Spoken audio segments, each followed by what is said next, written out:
This episode is sponsored by Smart Travel, a new podcast from NerdWallet.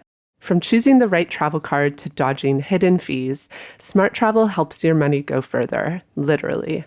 They cover all things travel finance, like how a travel advisor can get you perks you didn't know existed, and which flight deals are actual deals, and which are clickbait. Travel smarter and spend less with help from NerdWallet.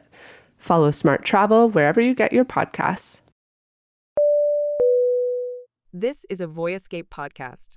You can find all of our travel podcasts from around the world at voyescape.com. Something I've noticed about travel as I get older is that it does change. Now that I'm well into my 30s, I'm feeling those changes as I compare travel now to what travel was like in my 20s. One thing that has stood out to me is that I don't cope with tiredness very well anymore, which is why I now avoid those early morning and red-eye flights. And I've also stopped staying in hostels for the most part. I loved them in my 20s, and I still love them in theory. I'll still get a private room every once in a while. I just find I do a lot better with a quiet space these days when I travel. The way I traveled in my 20s looks very different from how I travel now, and I imagine it'll look different again in 10 years or 20 years or 30 years. But one thing I hope won't change is that I'll still be traveling.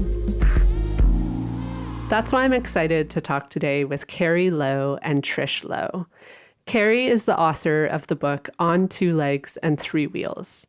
Cary and his wife Trish, who lives with multiple sclerosis and uses a mobility scooter, have continued to travel well into their 70s, traveling to nearly half the US states and another 20 countries.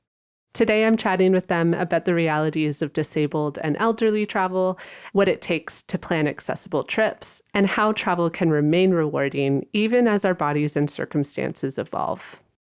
This is Curious Tourism, the podcast focused on making travel better for people and the planet. I'm Erin Hines, travel writer and content creator, and I'm joined by my producer, Cary Lowe. That is me. And if you enjoy the show, Erin and I would love for you to support it in some way. And it's really easy to do so. First, you can make sure that you're actually subscribed to the show on your favorite podcast app right now. And second, keep an eye out for all the cool stuff that we're posting on the internet, all the cool stuff that Erin's posting on the internet. And if you like any of it, send us an email, or you can review the podcast on Apple Podcasts or Spotify. And on that note, you can also get in touch with us directly on social media or by email. All our contact info is in the show notes. So I saw a really funny TikTok this morning that I'm going to recount to you. It was a video of these two girls on a flight. They're boarding the flight, and they look at the flight attendant and they say, "Are we going to Nice?"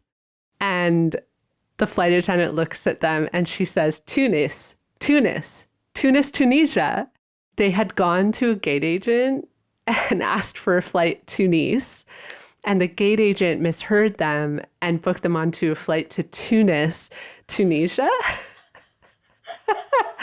So the video was just them panicking, like, do we stay on the flight? And so it was so funny. Someone's like, it's really nice in Tunis. Like, you should stay on the flight. Anyways, there were a lot of people, I felt bad, a lot of people in the comments, like, saying, oh, you're dumb Americans. Like, how come you didn't know? And in their defense, this has happened to me, where I've gone to a gate agent or to a train station desk and been given a ticket that is not going to the place that I'm going. And it's just, I think it's just a risk you take when there's a language barrier. My one question was how they ended up like boarding the flight, because they had to go to a gate that said Tunis, Tunisia. This was my question. It's like, how do you end up getting on the plane? The gate agent issued them tickets to Tunis, Tunisia. I guess my question is, did they not look at the tickets and say, wait, that says Tunis, not Nice? Well, maybe they thought it said Tunis. Tunis.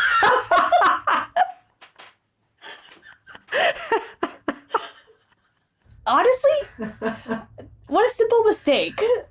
Seems like a valid miscommunication. I I never comment on videos like this, but I did feel like commenting because I just thought of at the time that I attempted to book a train out of Rome heading north to Austria. And the funny thing is they were in Rome. This happened to them in the Rome airport. And I don't know how, but my request got lost in translation. And so like 10 hours later, I'm on this train. I think I'm going to Austria. I'm like 19 at the time, so I don't have the wherewithal to look out the window and ask myself why it looks like we're going into a desert because we're going more south. And the train gets onto a ferry, like it boards onto ferry. And at that point, I was like, I shouldn't be crossing an ocean right now. Like, I don't know. This can't be right. Anyways, people around me informed me that I was actually headed to Palermo. And the thing is, I ended up really liking Palermo, and now I go there all the time with Lucas. So all I'm saying is they should have gone to Tunis, and they should have experienced Tunis, because maybe it would end up being the best part of their trip. Sometimes you just got to leave things to fate. I was going to jokingly ask, so did you enjoy Palermo? No, you fully stayed there, and that was your trip. Yeah. Okay, should I tell you my thing? Yeah. White Lotus has been renewed for a 4th season. Yeah. And it's taking place in France. France. Yes, I did see that. So what do you think the storyline's going to be, Erin? Ooh. Oh, right, because there's definitely going to be like an angle to this. What would the angle be? See, I think it's going to be taking place in like the south of France, at a resort in the south of France. That's like what I would assume. Yeah, I sure. don't think Paris is going to be like a big part of it unless like you've got kind of a guy like Rick again who's like headed to Paris for whatever reason. But I think they got to keep it on resort. It'll probably be similar to the Sicily season, where it'll be like a resort, but like there'll be off-resort scenarios going down. I'm curious to see mostly what the angle is, like what the big thing they're going to unpack will be.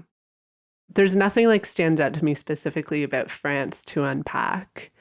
Yeah, I don't know. I'm intrigued I now. know. I'm like totally at a loss. They might like play up some stereotypical like French snootiness a little bit. Well, I was just thinking, like, what are themes they could commentate on in terms of the tourism space in France? Like, maybe something around over-tourism. What are hot topics in France? I'm not sure. Maybe somebody meant to book a trip to Nice, and then they ended up in Tunisia. At a different White Lotus resort. Like, they'll definitely be able to satirize wealthy people because, like, there's definitely a lot of wealthy people in the south of France for sure, like the French Riviera. There's definitely bougie hotels down there. So, like, obviously it'll be some sort of commentary on wealth, but there's always these, like, side commentaries happening. Yeah. And that's what I'm curious about. I'm almost wondering, I'm thinking of, like, Lake Como in Italy. It's in Italy, right? Lake Como? Yeah. That's where all the billionaire weddings have been happening. And I'm like, what if they end up sort of doing something like that, but it's just in France because it can't be exactly Lake Como? Yeah. Honestly, I'm not that excited about it. Is that bad to say? No, Erin, what's happened to you? Honestly, on further reflection, the most recent season of White Lotus was definitely my least favorite because there were just too many loose ends, and I feel like he didn't lean into the satirization as much as I hoped he would. And so I'm just like a little skeptical that season 4 will be great. Well, we'll have to see. It'll probably come out in like 3 years, so we have time. Yeah.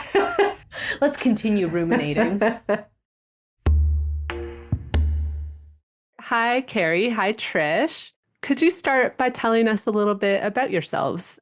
We both were travelers our whole lives. We both grew up in families that traveled a lot. And so this was an important element of our lives before we met and continued to be. And I think it was one of the things that attracted us to one another was that we both have this love of traveling. And that's really what sustained us to a great extent through the difficulties we had, through Trish's health issues. We were determined to keep doing something that we've enjoyed our whole lives. And between the two of us, we're fluent in 4 languages. Yeah, roughly. Yeah. That's so impressive. I'm so jealous. I am in the process of learning Dutch, but it's only been about 6 months. So I have quite a lot more learning to do. So at the start of this episode, I shared a little bit about how the way I have traveled has evolved as I get older. The main things I've noticed is that I don't have the same energy as I did 10 years ago. And I have a lot more anxiety than I did 10 years ago. But this is obviously totally okay. I'm changing, and that's a normal thing. So I'm just adapting the way that I travel to that. But I'd love to hear your take on this because you have more decades under your belt than I do. So what do you have to say about like how it evolves as you get older and older? And I'm curious, like how has travel remained rewarding even as your body and your circumstances change over time? I would start with, I was not diagnosed with MS until my late 30s. And then for the first 10 or 15 years, my case of MS was pretty benign. And I didn't have any physical effects for, gosh, almost 20 years. Certainly our travel style and our expectations have changed over time. Whereas once upon a time, I could just run to the airport, jump on an airplane and go somewhere. Right. Literally here in California, you didn't even have to be ticketed in advance at one time to get on airplanes. So that's changed a lot, but just because the travel system has changed. Security is so different now and so on. And a lot of these things have direct impacts on us because a traveler, say on a scooter or wheelchair going through security is handled completely differently than just a person walking through. The biggest changes have been that we've had to learn a lot about what to anticipate and what kinds of obstacles we're likely to encounter, and think about how we're going to overcome those. Or if we're skeptical about overcoming them, how we're going to avoid them. And that just takes a lot of research and preparation. It also takes a great deal more flexibility and sort of willing to roll with things than one had to have when we were in our 20s. But by doing good research and by keeping the right mental attitude about it, we are able to do almost all the things that any other traveler could do. I can relate to this in a small way because I travel with severe food allergies. Not to compare it to MS by any stretch, but I can relate to the experience of having to prepare because a lot of preparation does go into travel when that's something that you have to factor in and also like mentally think about as you're traveling.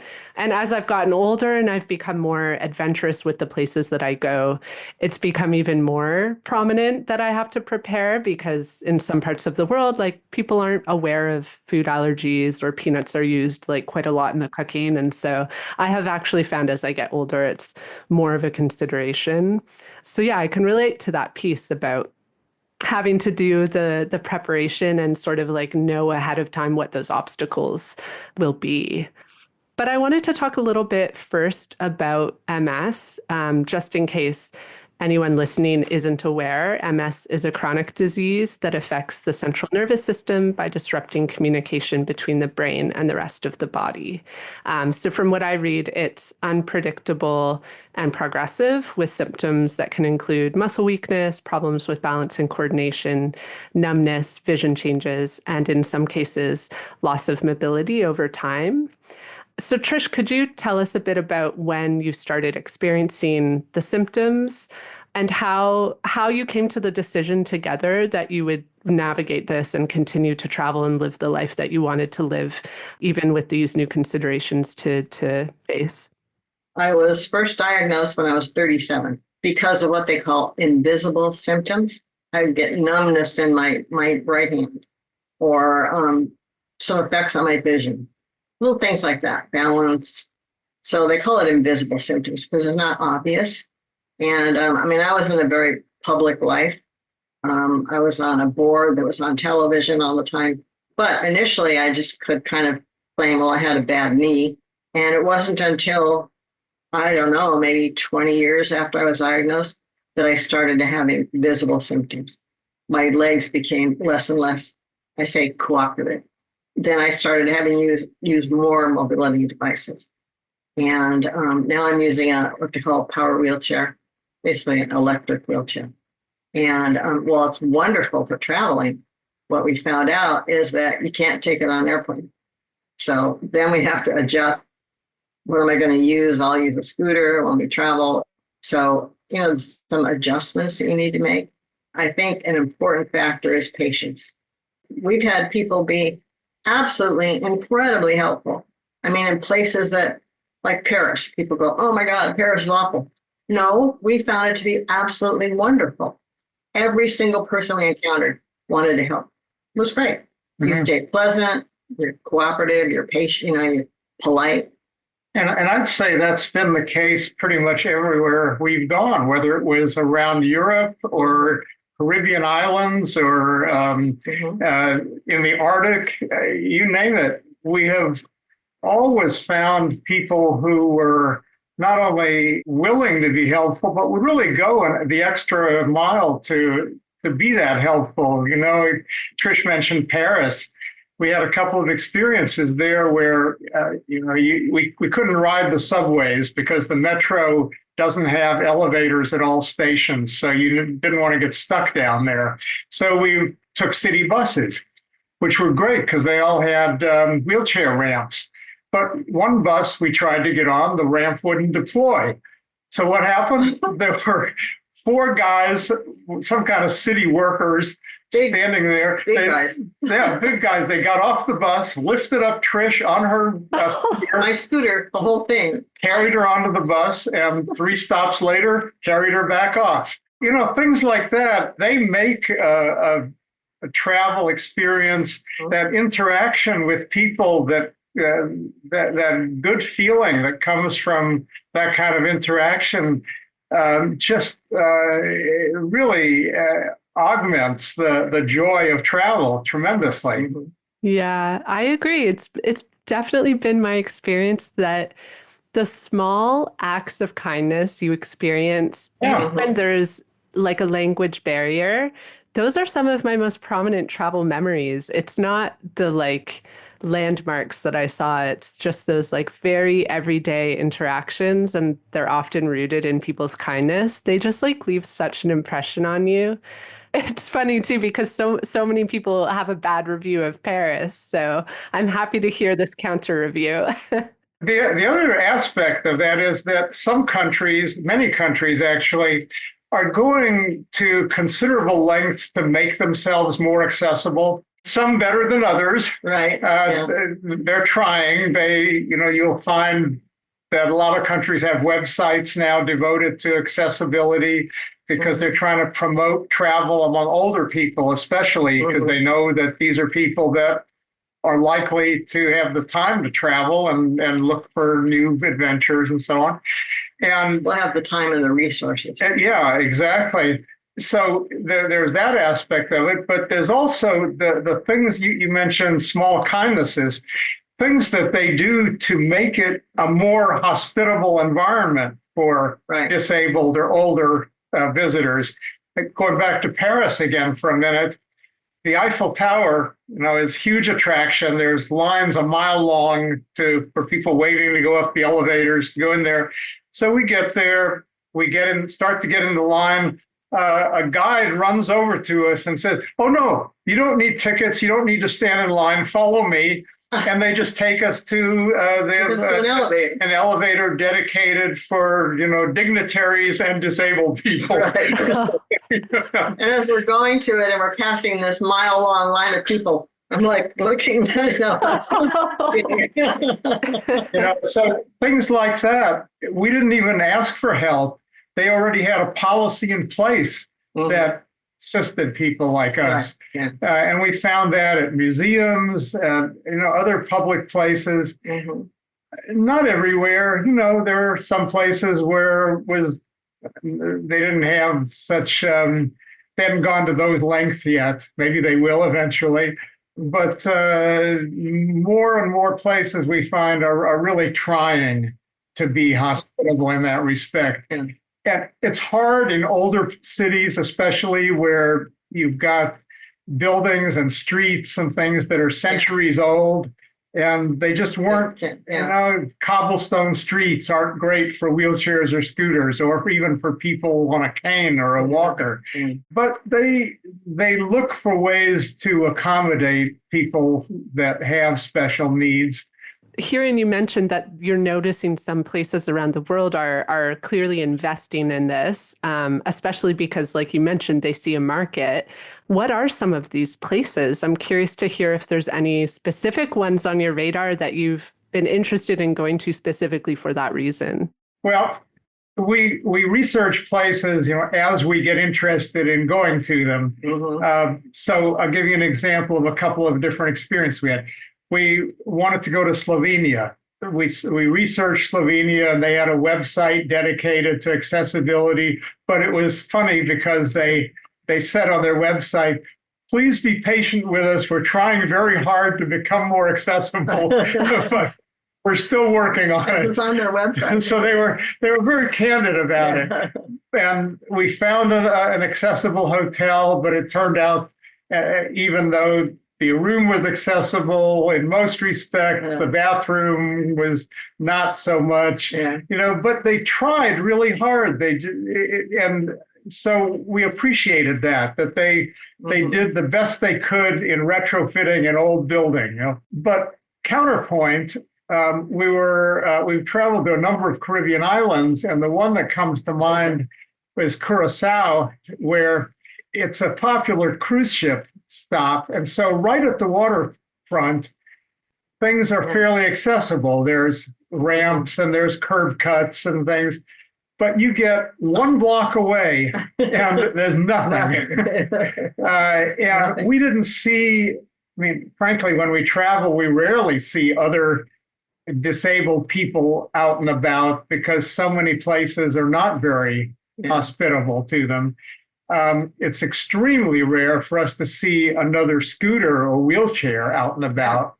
And in Curacao, we could really understand why, because we wound up having to walk everywhere in the streets because there were no corner ramps on sidewalks. So you couldn't get on and off the sidewalk at intersections. It was just not a city, Willemstad, the city there was not designed for that.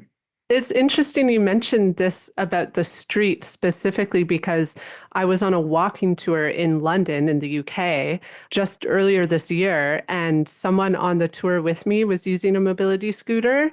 And I noticed, we often had to find specific places to cross the street, to specific sidewalks to take so that she could get her scooter up onto the sidewalk. And it's so silly to say, but because I've never been surrounded much by people using mobility devices, it's just not something I never really thought about. And being on this tour with her made me really realize there's such small details about our day-to-day life that we don't consider when it comes to accessibility. And I think that's a really good example of that. What are some of the other small details you would say that you think about when you're choosing a place to go? And I ask this out of curiosity, but also to sort of uncover some of the things that are maybe easy to do that a lot of places around the world could be investing in. Well, for us, one of the important things is that there be things that we can also do separately.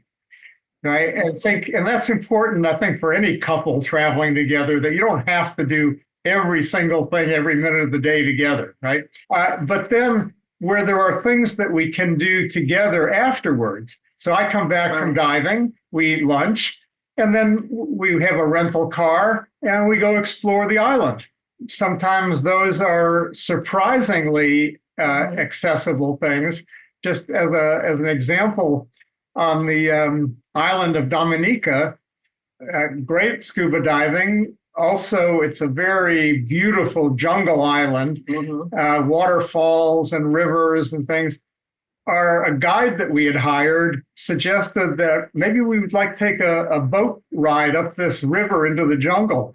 And we were really skeptical because how would Trish get into the boat and out? And, so he said, again, it was one of those. Like, no problem. Yeah, no problem. So even though the boat was 5 feet below the pier, a guy who must have been 7 feet tall at least, and the size of a professional football player, lifted her down into the boat. We had this fantastic ride up on a little boat into the jungle. Came back, he lifts her back up again, and people were so impressed they're applauding as he's doing that. I mean, I know from traveling with severe food allergies, part of traveling with that kind of limitation is that you're kind of forced to trust people in a way that you otherwise wouldn't have to, because you're asking for a very specific kind of help.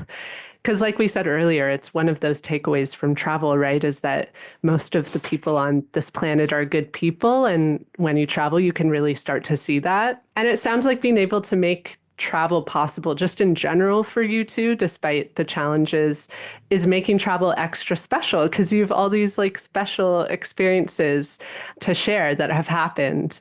So yeah, I'm curious if you could tell us about a trip that captures the challenges that you're facing in your travels, as well as the joy of traveling with a disability. Well, I think for both of us, probably the best example of a trip that had great challenges, but that also was fantastically rewarding, was going to Alaska. We had originally planned to just take a cruise down the coast from Anchorage to Vancouver. Then we found that the cruise line also offered an on-land component to the trip. So we signed up for that. And what that wound up being was we rode by train from Anchorage to Denali National Park, on to Fairbanks, which is right in the middle of the state and is where the train line ends. And there we got on a bus and rode for 2 days on a dirt highway over a mountain range, all the way to the Arctic Ocean. Incredible. Yeah, the views, the wildlife, everything. It was just phenomenal. It was such a unique experience that not only was it so enjoyable and stimulating in every way, but when we were leaving this charming town called Dead Horse on the Arctic Ocean, the manager of the sort of hotel that we were staying at, he gave Trish a certificate that read, "First scooter to the Arctic Ocean."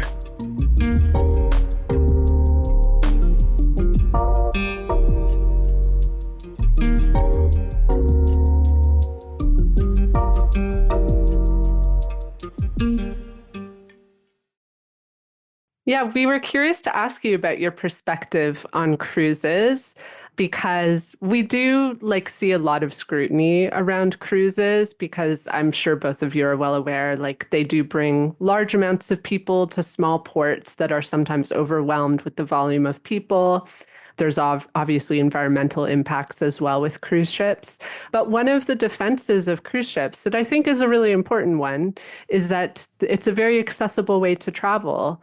In my mind, it's one of the best ways to travel if you've limited mobility, because you have everything you need right there on the ship. And I've never been on a cruise ship myself, but I'm assuming that they're designed to be quite accessible. So I'm curious if you have thoughts around that, if cruise ships are something you've done a lot yourself, or if you have thoughts around the balance between their negative impacts, but also their benefits. Yeah, but we haven't done a lot of cruising. We've gone twice. We took the Alaska cruise, and we took just a 3-day cruise from San Diego, where we live, down to the end of Baja California to Cabo San Lucas over a New Year's weekend. I think we probably will cruise again in the future, because, as you say, it's a very hospitable environment for people with mobility limitations. I'm curious to hear from you both what you would say to someone with a disability or someone who is a partner with a disability who might feel hesitant about taking their first big trip. Do you have strategies you've used to research places and anticipate obstacles, or just like specific things that you do that you think are helpful to someone who's just starting out? Well, I think one of the things we do after you just kind of look at a website and, some of the brochures and whatnot, you can start with contacting the Tourism Bureau. And they're usually not all that helpful, but they try. And then you pick where you're going to stay. And one of the best things to do after you've looked at their website, which doesn't tell you much, I always call the hotel because they almost always have an 800 number. But every now and then you got to pay the international fees. But it is so worth just contacting the hotel. And they're really we've always had good experiences. Mm-hmm. They're happy that you call them and you explain what you need, what your concern is. And you just tell them, I really need places that I can get to from the lobby to the restaurant or from my room to the pool. Do you have places that have no stairs? It's really important to me that there's not be stairs. And they're really good about helping you. And they're glad that you called them. Mm-hmm. And they do try. I mean, we've never had somebody who say, oh, no, forget it. We don't have room for wheelchairs. No, and they're usually pretty candid. I mean, we sometimes find that they were going to a new place. On our last Europe trip, I wanted to go back to a place in Austria, a resort town that I had gone with my family a number of times as a child. And it's a spa town called Bad Gastein up in the mountains in the Alps. And we had the hardest time finding a hotel that could offer an accessible room, even though it was a spa community that you would think a lot of older people go, but it was in the season when some hotels were closed. And anyway, it took some real effort to find a hotel. And when we found one, it was fantastic. It was a great choice and it all worked out very well. But, you couldn't just assume that any hotel there would be bound to have accessible rooms. Because they don't. We had planned on the same trip to take a side trip into Switzerland to go to another place that I had wanted to go back to from my childhood. And we couldn't find a single hotel in Zurich that could offer us an accessible room. Right. And in the town that we wanted to go up in the mountains, there was only one hotel with accessible rooms and they were all booked. And it just gave up on that part of the trip and just did something else. And that's an important lesson too, is to always have contingency plans, because you will run into things that you didn't expect. Yeah.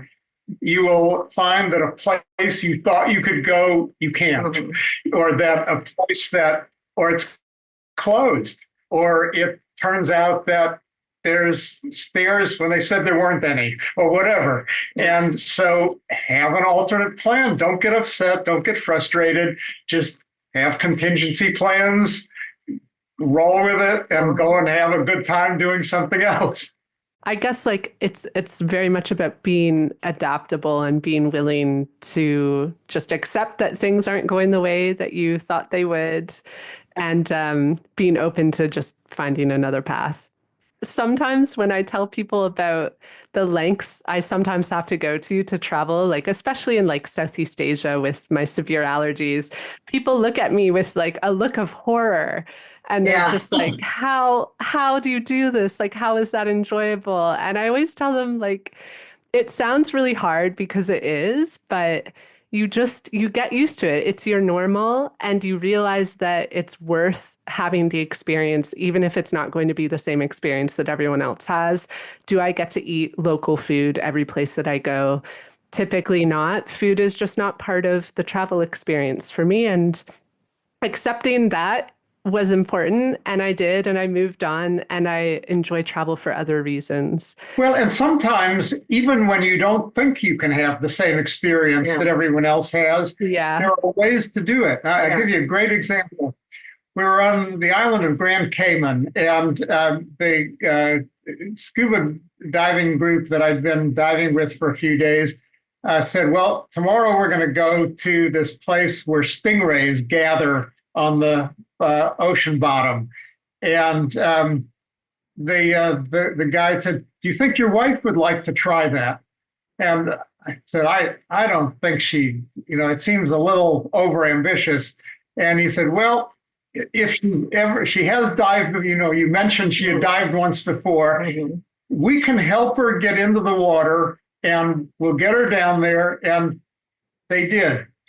Her legs were a little stronger then, so she was able with help to get down a ladder into the water.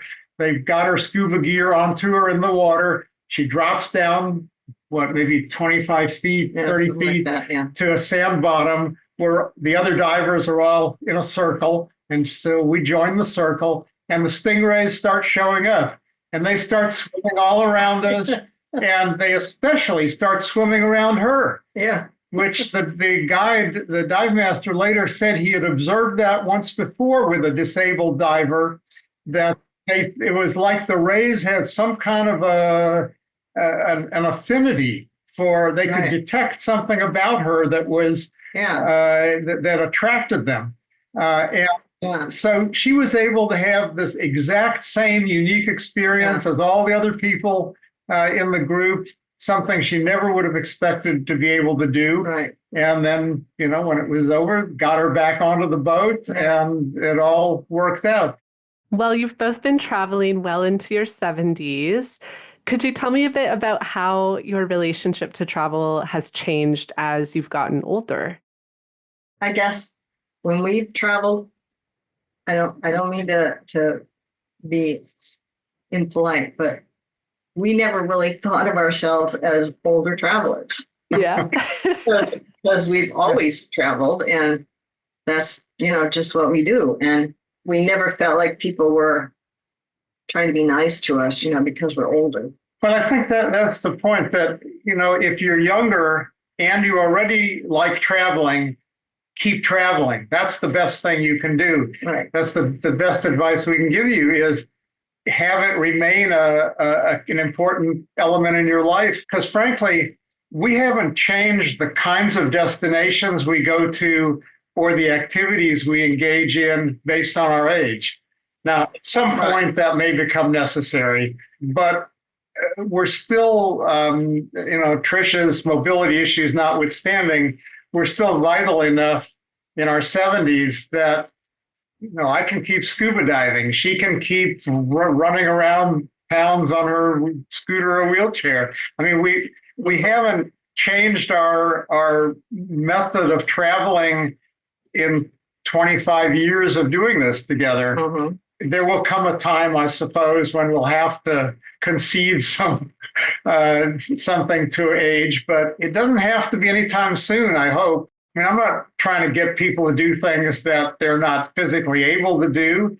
You have to, can only be adaptable to a point, but stretch your limits. For example, you might get to the point where you just can't do stairs. Well, you just contact wherever you're going, say, I really can't do stairs. Is there a way for me to access your hotel and your restaurant without having to go upstairs? Because otherwise I can't stay there. And that's all they need to hear. And you're not being cranky about it. You're just saying, I can't stay with you if I can't get places. And I guess a nice little side effect of making the calls to, I guess, like hotels, but you could also be calling airlines and restaurants. When you voice this need, it's also communicating to them, even if they can't accommodate you, you've then put it on their radar that this is an accommodation they should be thinking about. And the more people that call and raise this with places, the more apparent it becomes that this is something that they should be accommodating. So that's a nice little side effect to making those phone calls, I imagine. In fact, I'll tell you one other quick anecdote. This is one of the best chapters in my book. Is we're taking a train trip from Berlin to Vienna, and we had made preparations, made reservations in advance for accessible seats on a certain train on a certain date. Well, we get to the we stopped at the train station the day before just to be sure everything was okay. And the guy at the office that handled special needs travelers says to me with a straight face, "Yes, you have tickets, but you have no reservations." That's the name of the chapter in the book.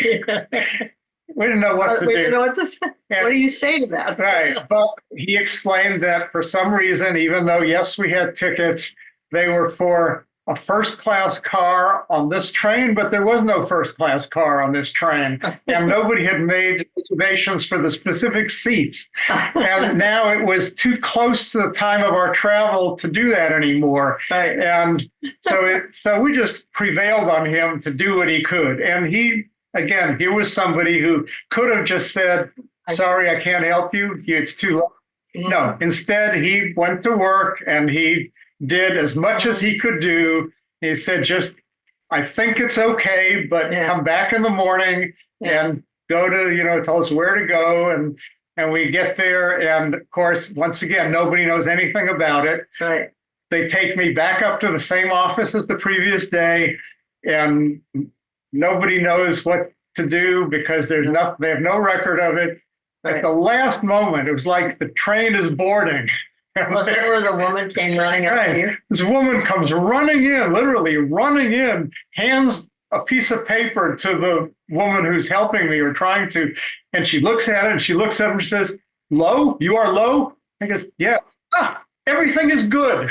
And off we go. I have no idea what happened, but but it worked out. Well, Cary, you mentioned your book, On Two Legs and Three Wheels. Can you tell us a bit about what inspired you to write the book?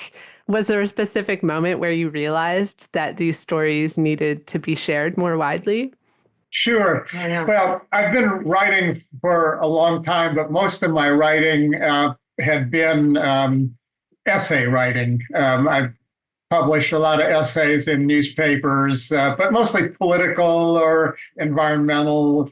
And then I published one previous memoir that was more a personal, autobiographical memoir about my experiences growing up in Europe and then coming to the United States. And so this book was something very different.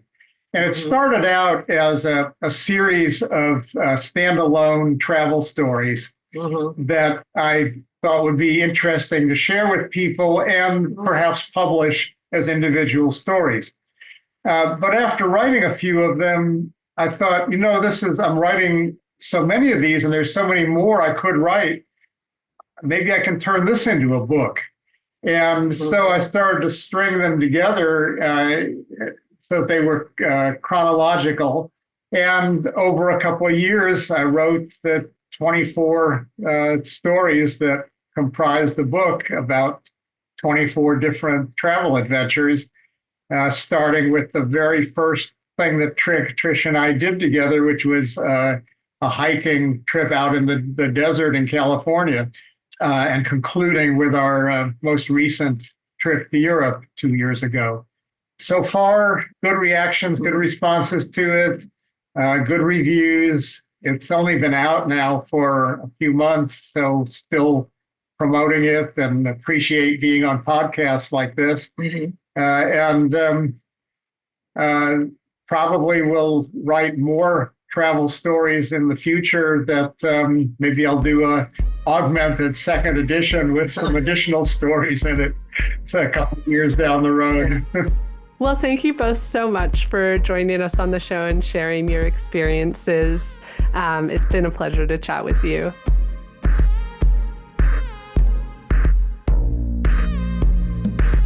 Thanks for listening to Curious Tourism. If you enjoyed this episode, don't forget to share it with a fellow traveler. If you're feeling extra generous, you can leave us a 5-star review or support us on Patreon. Anything you can do to support the show will help foster meaningful change throughout the travel industry. Curious Tourism is written and hosted by me, Erin Hines, and it's produced and edited by Cary Lowe in Canada's Toronto area. If you want to reach out to us, check the show notes for all the info you need. Stay tuned for a new episode next month, and of course, stay curious.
Pauline Fromer, and on the Fromers Travel Show, we try to answer one important question.